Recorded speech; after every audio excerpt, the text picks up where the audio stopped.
Hi hello ಸಂಧ್ಯಾ cooking ಚಾನಲ್ಗೆ ನಮಸ್ತೆ. ಇವತ್ತಿನ ವೀಡಿಯೋದಲ್ಲಿ ರಾಗಿ ದೋಸೆ ಮಾಡ್ತಾ ಇದ್ದೀನಿ. ಮೊದಲಿಗೆ ನಾನು ಇಲ್ಲಿ ಉದ್ದಿನಬೇಳೆ ಮುಕ್ಕಾಲು ಗ್ಲಾಸ್ ತೊಗೊಂಡಿದ್ದೀನಿ, 1/4 ಗ್ಲಾಸ್ ಹೆಸರು ಬೇಳೆ, 1/4 ಗ್ಲಾಸ್ ಹೆಸರು ಕಾಳು, ಮೆಂತ್ಯ ಕಾಳು ಸ್ವಲ್ಪ ಹಾಕ್ಕೊಂಡಿದ್ದೀನಿ. ನೋಡಿ ಇಷ್ಟು ಹಾಕ್ಕೊಂಡಿದ್ದೀನಿ.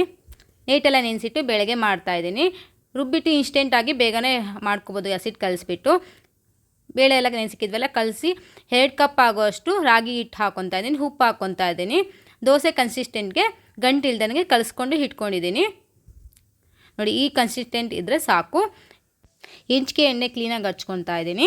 ನೋಡಿ ಹಚ್ಕೊಂಡ್ಮೇಲೆ ದೋಸೆ ಹಿಟ್ಟು ಈ ಥರ ಹಾಕ್ಕೊಂಡು ಕ್ಲೀನಾಗೆ ಈ ಥರ ಹಣ್ಕೋಬೇಕು. ತುಂಬ ಅಂದರೆ ತುಂಬ ಟೇಸ್ಟಿಯಾಗಿರುತ್ತೆ. ಒಮ್ಮೆ ಟ್ರೈ ಮಾಡಿ ಕಮೆಂಟ್ ಬಾಕ್ಸಲ್ಲಿ ತಿಳಿಸಿ ಯಾವ ರೀತಿ ಬಂತು ಅಂತ ರೆಸಿಪಿ.